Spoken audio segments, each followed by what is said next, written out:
Bang, Abu kan 2-3 hari ni Abu suka tengok social media. Banyak betul suka sebar aib. Kenapa? Abu, kalau nak cakap pasal sebarkan aib orang ni, daripada dulu lagi. Dah tu, kenapa orang cepat sangat nak viralkan semua benda ni? Padahal yang viral ni pula rasakan diri betul. Padahal dia tengah sebarkan aib orang. Yang salah memanglah salah, tapi perlu ke kita menghina? Betul tak?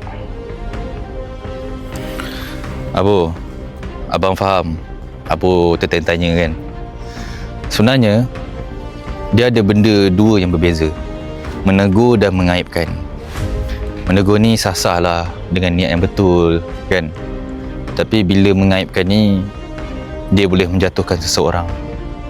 Jadi bila kita nak tegur orang tu, better personal.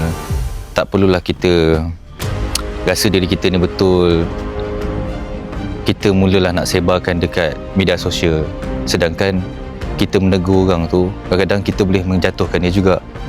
Tak perlu kata bukan, tak perlu perhatian pun. Jadi bila kita biasa mengaibkan orang ni, hati kita sendiri pun dah rosak dah sebenarnya. Dan kita pun dah mula lupa yang kita ni dah lupa rasa hormat dengan orang.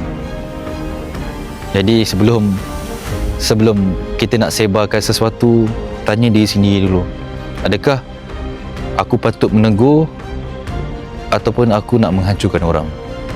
So, tak semua benda lah kita patut viral kan? Macam tu? Betul. Tapi Abu kena ingat aib tu dosa, bukan hiburan. Kalau nak tegur, tegur dengan cara betul. Jangan hancurkan orang demi perhatian.